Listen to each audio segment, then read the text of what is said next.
اور کہنے لگے تم چلتے نہیں کہ ہم تمہیں خدا کی بارگاہ میں لے جائیں اور تمہارے بارے میں فیصلے لیے جائیں؟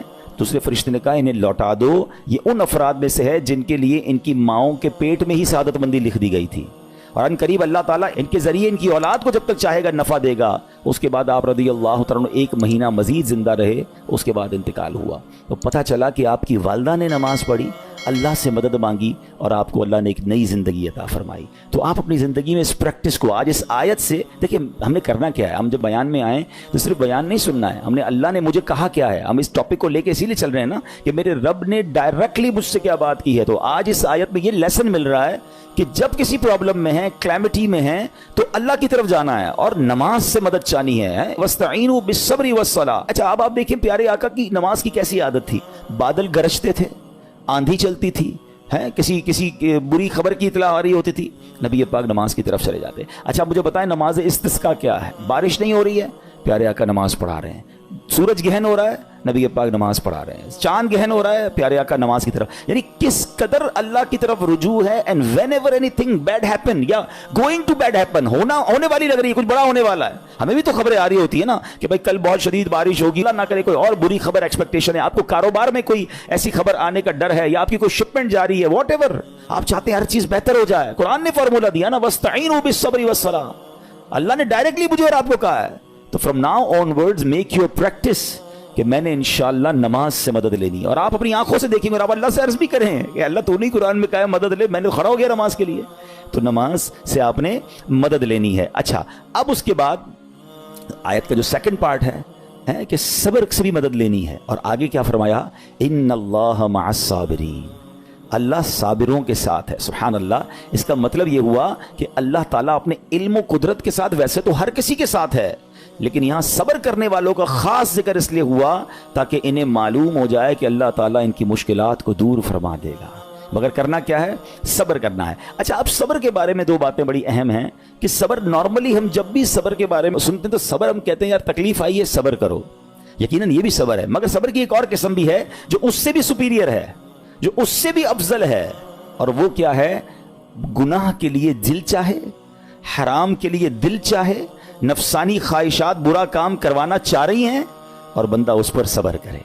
یہ صبر جو ہے نا یہ شریعت کو اور محمود ہے اور بڑا افضل ہے کہ انسان کو جی چاہے کہ فلاں گناہ کرنا ہے مگر وہ اس پر صبر کرے۔ اور دوسرا صبر وہی ہے جو ہم جانتے ہیں کہ کوئی مصیبت آ جائے، کوئی آفت آ جائے، کوئی ہمارا اللہ نہ کرے کسی سے لڑائی ہو جائے، ہمیں کوئی برا بلا کہے، ہم اسے معاف کر دیں، صبر کریں، یا جسمانی تکلیف ہے، کاروبار میں پرابلم ہے، ہم اللہ کی رضا پر راضی رہیں۔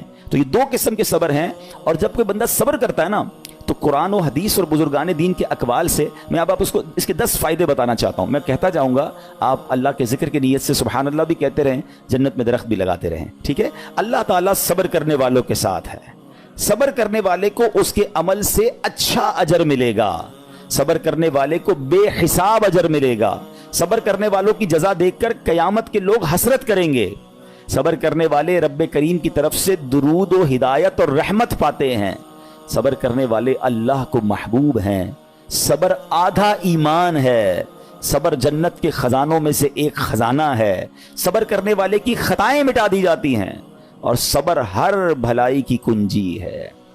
اب آتے ہیں ان دونوں صبر کو تھوڑا سا ڈیفائن کرتے ہیں۔ ایک نفسانی خواہشات، گناہ کا جی چاہتا ہے، کیونکہ نفس ہے نا وہ تو ہر وقت موج مستی چاہتا ہے، وہ تو ہر وقت چاہتا ہے جناب بس یہ بھی کام کر لوں وہ بھی کر لوں۔ اب مجھے یہ دیکھنا ہے کہ میرا یہ کام اللہ کو راضی کرے گا یا رب کو ناراض کر دے گا۔ لیکن جو نفسانی خواہشات پر صبر کرتا ہے نا، گناہ سے اپنے آپ کو بچاتا ہے، قرآن کیا کہتا ہے؟ وَأَمَّا مَنْ خَافَ مَقَامَ رَبِّهِ وَنَهَى النَّفْسَ عَنِ الْهَوَىٰ فَإِنَّ الْجَنَّةَ هِيَ الْمَأْوَىٰ، اور رہا وہ جو اپنے رب کے حضور کھڑے ہونے سے ڈرا اور نفس کو خواہش سے روکا تو بے شک جنت ہی اس کا ٹھکانہ ہے۔ دل چاہ رہا ہے، شیطان کہہ رہا ہے کر لے، کوئی دیکھنے والا نہیں ہے، علاقہ بھی چینج کر لیا، شہر بھی تبدیل ہو گیا، nobody here to watch you، مگر اللہ دیکھ رہا ہے۔ اچھا نارملی اگر غور کریں ہم گناہ کرتے کیوں ہیں؟ جتنے بھی گناہ ہیں، what ever the list of گناہ اٹھائیے، کوئی شراب پیتا ہے، کوئی بدکاری کرتا ہے، معاذ اللہ کوئی جوا کھیلتا ہے، کوئی جناب بے حیائی کرتا ہے، گندی چیزیں دیکھتا ہے یا جھوٹ بولتا ہے، واٹ ایور، ان تمام گناہوں میں تھوڑی سی لذت ہے، ٹیسٹ، ٹھیک ہے؟ غیبت میں بھی ٹیسٹ ہے، بلکہ کتابوں میں آیا کہ غیبت میں شراب سے بھی زیادہ مزہ ہے، جبھی تو بندہ چھوڑتا نہیں ہے۔ اچھا لیکن یہ تمام ٹیسٹ میں ایک بڑی اہم بات اب میں کہنے جا رہا ہوں، یہ بزرگ نے بڑی کمال کی ون لائنر ہمیں دے دیا ہے۔ وہ کہتے ہیں کبھی بھی لذت کے لیے گناہ مت کرنا، کیونکہ لذت ختم ہو جائے گی، گناہ کا جواب اور پنشمنٹ باقی رہ جائے گی۔ اب آپ اس فارمولے کو سامنے رکھیں کہ جب بھی ہم گناہ کرتے ہیں فیو منٹس یا فیو آورز کی ایک انجوائمنٹ ہے، آفٹر دیٹ انجوائمنٹ ختم، مگر اس کا جواب باقی ہے، عذاب باقی ہے، اللہ نہ کرے اللہ ناراض ہوا تو پنشمنٹ باقی ہے۔ تو کیا فرمایا؟ انجوائمنٹ کے لیے گناہ مت کرنا، انجوائمنٹ ختم ہو جائے گی، عذاب باقی رہ جائے گا۔ اور اگلا سینٹنس کتنا خوبصورت ہے، فرماتے ہیں کبھی بھی تکلیف کی وجہ سے نیکی مت چھوڑنا، تکلیف ختم ہو جائے گی، اجر باقی رہ جائے گا۔ اب مثال دیتا ہوں، اس کے 2-3 ایگزامپل سمجھیے۔ گناہ کی ایگزامپل تو آپ سمجھ گئے کہ کوئی بھی تھوڑی دیر کا گناہ کرتا ہے، لذت پاتا ہے، وہ گناہ ختم، عذاب باقی۔ اب نیکی میں کیا ہوتا ہے؟ فجر کے لیے اٹھنا، نیند آ رہی ہے، دل نہیں چاہ رہا، آپ اٹھے، آپ نے وضو کیا، فجر پڑھا، وہ اٹھنے کی تکلیف تو ختم ہو گئی نا، واپس سونا ہے تو سو جائیے، مگر فجر کا اجر اور ثواب باقی رہ گیا ہے۔ رمضان کے روزے ڈیفیکلٹ ہیں، لیکن افطار کے بعد تکلیف ختم ہو جاتی ہے، ہم کھاتے پیتے ہیں، موج کرتے ہیں، مگر ثواب باقی رہ جاتا ہے۔ کبھی کبھی آپ کو کوئی مسجد کے میں بلاتا ہے، یار چلو بھائی بیان ہو رہا ہے، اجتماع ہو رہا ہے، کوئی نیکی کی بات ہو رہی ہے، نہیں یار دل نہیں چاہ رہا، آپ آ گئے، آدھے 1 گھنٹہ بیٹھے، پھر چلے گئے، وہ آپ کا جو ٹینشن تھا یا پریشر تھا وہ ختم ہو گیا، مگر ثواب باقی رہ گیا۔ تو اب اس فارمولے کو یاد رکھیے گا، جب بھی گناہ آپ کی طرف آئے نا، آپ سوچیں کتنی دیر کا فائدہ ہے؟ 1 گھنٹہ دوستوں کے ساتھ بیٹھوں گا، بری باتیں کروں گا، 2 گھنٹے فلم دیکھوں گا، 2 ڈھائی 3 گھنٹے، بس اس کے بعد جواب تو باقی ہے نا، قیامت تک اللہ کو جواب دینا پڑے گا۔ نہیں یار مجھے انجوائمنٹ کے لیے گناہ نہیں کرنا ہے۔ اور جب کوئی نیکی کا کام آئے اور آپ کو لگے یار دل نہیں چاہ رہا، مزہ نہیں آ رہا، بوریت ہوگی، چھوڑنا یار، تو بندہ سوچے کتنی دیر کی نیکی ہے؟ آدھے گھنٹے کی، 1 گھنٹے کی، بس 2 گھنٹے کی، اور ثواب باقی رہ جائے گا۔ Let's do it. اگر یہ بات سمجھ آ گئی نا آپ کو، تو انشاءاللہ دیکھیے گا گناہ سے بچنا اور نیکیاں کرنا آسان ہو جائے گا۔ تو اب کیا فرمایا قرآن نے کہ جس نے اپنے نفس کو روکا، کیا خوبصورت آیت ہے، وَأَمَّا مَنْ خَافَ مَقَامَ رَبِّهِ وَنَهَى النَّفْسَ عَنِ الْهَوَىٰ، اور رہا وہ جو اپنے رب کے حضور کھڑے ہونے سے ڈرا اور نفس کو خواہش سے روکا، تو بے شک جنت ہی اس کا ٹھکانہ ہے۔ اور ایک اور جگہ کمال سے فرمایا وَلِمَنْ خَافَ مَقَامَ رَبِّهِ جَنَّتَانِ، مبارک ہو ان کو جو اللہ سے ڈرتے ہیں نا، صبر کرتے ہیں، گناہ نہیں کرتے، رک جاتے ہیں۔ قرآن کہتا ہے جو اپنے رب کے حضور کھڑے ہونے سے ڈرے اس کے لیے 2 جنتیں ہیں، 1 نہیں 2 جنتیں ہیں۔ سورہ رحمان کی آیت ہے۔ تو پتا چلا کہ نفس کو روکنا یہ آسان بھی نہیں ہے، ہاں دل بہت چاہتا ہے، مگر یہ صبر جو ہے نا، ان اللہ مع الصابرین کا جو معراج ہے، جو ٹاپ آف دا لسٹ صبر ہے، وہ یہ صبر ہے۔ اچھا اب آتے ہیں ایک اور صبر کی صورت، کہ اب آپ کو کسی نے غصہ دلا دیا، برا بھلا کہا، یا آپ کے مزاج کے خلاف بات ہو گئی، اب آپ نے روکنا ہے اپنے آپ کو، اب غصے کا اظہار نہیں کرنا، لڑائی نہیں کرنی، گالی کا جواب گالی، اینٹ کا جواب پتھر، انگریزی کا مقولہ ہے نا ٹٹ فور ٹیٹ، جیسے کو تیسا، نہیں، یہ ہماری شریعت ہمیں نہیں سکھاتی۔ اچھا آج کل کسی کو کہو نا یار آپ کیوں یار لڑائی کر رہے ہیں، بھائی میں جواب نہ دوں تو لوگ سمجھیں گے کمزور آدمی ہوں، مجھے اپنا روب بھی تو رکھنا ہے، میں بھی تو پتہ چلے کون ہوں، اپنا بتاؤں تو صحیح کون ہوں۔ سچی بات پتہ کیا ہے، جو ٹٹ فور ٹیٹ کرتا ہے، گالی کا جواب گالی سے دیتا ہے نا، وہ واقعی بتا دیتا ہے وہ کون ہے، وہ اپنا تعارف کروا رہا ہوتا ہے کہ یہ بھی ایسا ہے، میں بھی ویسا ہی ہوں، او بھائی۔ اچھا پھر ایک اور عجیب جملہ بڑا مشہور ہے آج کل، جناب ہم شریف کے ساتھ شریف ہیں، ہم بدماش کے ساتھ بدماش ہیں۔ مجھے آج تک سمجھ نہیں آئی یہ کون سا بٹن لگا ہوا ہے آپ کے اندر کہ شریف کے ساتھ آپ شریف ہو جاتے ہیں، بدماش آتا تو آپ بھی بدماش ہو جاتے ہیں۔ جناب والا، شریف آدمی شریف کے ساتھ بھی شریف ہوتا ہے، بدماش کے ساتھ بھی شریف ہوتا ہے، جب بھی تو وہ غلط آدمی اچھا ہوگا نا۔ نبی پاک علیہ الصلوۃ والسلام نے گالیاں سن کر دعائیں دی ہیں، پتھر برسانے والوں کو بھی دعائیں دی ہیں، مگر ہم تو تیار ہی رہتے ہیں یار میں بتاؤں گا اس کو میں کون ہوں، ایک گالی دی ہے میں اب اس کے ساتھ پشتوں کو گالیاں دوں گا، تو پھر آپ بھی ویسے ہی ہو گئے نا جناب۔ حدیث پاک کیا ہے، ہو از مور اسٹرانگر، ہو از مور پاورفل۔ اللہ کے حبیب علیہ الصلوۃ والسلام فرماتے ہیں کہ بہادر وہ نہیں، یہ بخاری شریف کی حدیث ہے، بہادر وہ نہیں جو پہلوان اور دوسرے کو پچھاڑ دے، بلکہ بہادر وہ ہے جو غصے کے وقت اپنے آپ کو قابو میں رکھے۔ اصل بہادری یہ ہے۔ تو اگر آپ نے واقعی صبر سے مدد لینی ہے، ان اللہ مع الصابرین کا مجدہ لینا ہے، تو بدلے نہیں لینا ہے، معاف کرنا ہے۔ ذرا مل کر میرے ساتھ شب قدر کی دعا دہرائیے گا، اللہم انک عفو کریم تحب العفو فاعف عنی، اللہم انک عفو کریم تحب العفو فاعف عنی، اللہم انک عفو کریم تحب العفو فاعف عنی۔ What is the meaning? اس دعا کا معنی کیا ہے؟ اللہم انک عفو، اے اللہ تو معاف کرنے والا ہے، تحب العفو، معافی کو پسند کرتا ہے، فاعف عنی، اللہ مجھے بھی معاف کر دے۔ ہم کیا کہہ رہے ہیں اللہ سے؟ اللہ مجھے معاف کر دے اور میرے سارے اگلے پچھلے گناہ معاف کر دے، مگر دیر از اے کوسچن، آپ نے معاف کر دیا سب کو؟ بندہ کہتا نہیں میں تو انتظار میں بیٹھا ہوں, میں تو موقع کی تلاش میں, بس موقع ملے پھر بتاؤں گا میں کون ہوں. ہاتھ میں آ نہیں رہا بندہ, ٹرائی کر رہا ہوں کسی جگہ آ جائے, بس کوئی اس کے پیسے ویسے آ جائیں, کوئی اس کا معاملہ میرے پاس آ جائے, بس پھر دیکھو کیا کرتا ہوں. بیٹھے اس انتظار میں بیٹھے بہت سارے لوگ, کمال ہے یار. یعنی دشمنیاں پالی ہوئی ہیں, رشتہ داریاں کاٹی ہوئی ہیں, دوستوں کے پاس جا نہیں رہے ہیں, میاں بیوی میں لڑائی ہے, ایک سوری کے لیے بیوی گھر بیٹھی ہے, وہ کہتی شوہر سوری کہہ دے تو میں آ جاؤں گی, شوہر کہتا ہے بیوی معافی مانگ لے تو میں لے آؤں گا. ارے بھائی کوئی بھی آگے بڑھ کے معافی کر لو بھائی, اللہ سے معافیاں مانگ رہے ہو, بندوں کو معاف کرنے کے لیے کوئی تیار نہیں ہے. مجھے خود بتائے نا یہ کیسی دعا ہے کہ اے اللہ تو مجھے معاف کر دے, میں نے کسی کو معاف نہیں کرنا. یہ بنتی ہے دعا؟ اللہ سے پتہ ہے کیا کہیں, اے اللہ میں نے بندہ ہو کر تیرے سارے بندوں کو معاف کر دیا ہے, تو سب سے بڑا معاف کرنے والا ہے نا, اللہ تو بھی مجھے معاف کر دے. Look at the way to talk, یہ مزہ ہے نا بات کرنے کا, پھر دعا کرنے کا لطف بھی آئے گا آپ کو. تو دشمنیاں نہ رکھیں, غصے پر قابو پائیں, معاف کریں. ایک حدیث سن لیجئے, لرزا دیتی ہے, ڈرا دیتی ہے. اللہ کے نبی علیہ الصلوۃ والسلام فرماتے ہیں جو رحم نہیں کرتا اس پر رحم نہیں کیا جاتا. حدیث کا خلاصہ ہے. اور جو معاف نہیں کرتا اسے معاف نہیں کیا جاتا. اب بتائیے ہم معاف کرتے ہیں, ہم رحم کرتے ہیں؟ ہم کہتے ہیں اللہ ہم پر رحم کرے, ہم کسی پر رحم نہ کریں. نہیں ہوگا رحم, پہلے اپنے اندر تو لائیے یہ باتیں. اب ایک آیت سنیے گا اس کے تحت ایک واقعہ, اور پھر میں بیان کو کنکلوڈ کرتا ہوں.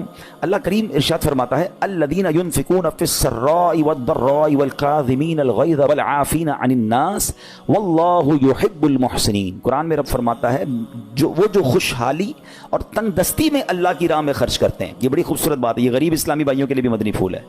امیر تو خرچ کرتا ہے نارملی, غریب خرچ نہیں کرتا اللہ کی راہ میں. ہمارے قبلہ مفتی قاسم صاحب نے تفسیر قرآن صراط الجنان میں ایک بڑی پیاری بات لکھی. آپ کہتے ہیں پوری دنیا کے امیروں کا سروے کر لینا, ان کی جو پیسے بڑھنے کی ایک وجہ یہ بھی ہوتی ہے کہ وہ کہیں نہ کہیں چیریٹی کر رہے ہوتے ہیں, مدد کر رہے ہوتے ہیں. وہ مدد اور وہ نیکی ان کے پیسے بڑھا رہی ہوتی ہے. اور پوری دنیا کے غریبوں کا سروے کریں تو ان میں سے بڑی تعداد وہ جو خرچ ہی نہیں کرتی اللہ کی راہ میں. کہتے ہیں ہم کیا خرچ کریں, ہم تو غریب ہیں, ہم پر لوگ خرچ کریں. میں آپ کو فارمولہ دے رہا ہوں اور یہ قرآن سے دے رہا ہوں. جو تنگی میں بھی اللہ کی راہ میں خرچ کرتے ہیں, جو خوشحالی میں بھی خرچ کرتے ہیں. آپ تنگی میں آپ روپیہ خرچ کریں, یہ نہیں کہتے آپ 10,000 روپے خرچ کریں, جتنی آپ کی حیثیت. یہ کاروبار ہے, آپ 1 روپیہ دیں گے اور آئے گا, آپ 10 روپے دیں گے اور آپ کسی نہ کسی نیکی کے کام میں خرچ کرتے رہیں, آپ غربت سے باہر آ جائیں گے.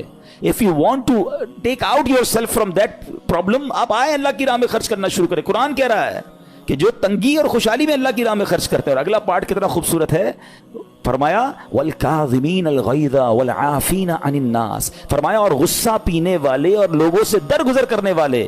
انعام کیا ہے, واللہ یحب المحسنین, اور اللہ نیک لوگوں سے محبت فرماتا ہے. اور پھر ہاں زندگی میں کلیمٹیز, پرابلم, بیماریاں, مشکلیں, قرآن خود کہتا ہے کہ من قریب تمہیں آزمائیں گے. کبھی بیماری آئے گی, کبھی بھوک آئے گی, کبھی مال کم ہو جائیں گے, کبھی ڈسٹربنس آئے گی, خوف آ جائے گا. تو بی ریڈی فار دیٹ, صبر کرنا ہے, کیونکہ اللہ نے فرمایا وبشر الصابرین, صبر کرنے والوں کے لیے خوشخبری ہے. تو اللہ کرے کہ یہ بات ہمیں سمجھ آ جائے اور ہم اس آیت پر عمل کرنے والے بن جائیں تو زندگی بڑی آسان ہو جائے گی. یہاں ایک میں عقیدے کی بات بھی کلیریفائی کر دوں. کچھ لوگوں کو بعض اوقات کنفیوژن ہوتی ہے یا لوگ کنفیوژن کریٹ کرتے ہیں. مجھے ایک بات بتائیے گا کہ اللہ کیا کہہ رہا ہے, وَاسْتَعِينُوا بِالصَّبْرِ وَالصَّلَاةِ, اے ایمان والو صبر سے اور نماز سے مدد چاہو. کیا صبر اور نماز خدا ہیں؟ بتائیے, نہیں ہے نا, اللہ تو نہیں ہے. ہم صبر اور نماز کی عبادت تو نہیں کرتے. تو جب قرآن کہہ رہا ہے کہ صبر اور نماز سے مدد مانگو, تو غیر اللہ سے مدد مانگنے کا درس تو ہمیں قرآن دے رہا ہے. تو اس کا مطلب یہ ہوا کہ اللہ کے سوا کسی چیز سے یا کسی شخصیت سے مدد لینے کا مقصد یہ نہیں ہوتا کہ ہم اس کی عبادت کر رہے ہیں.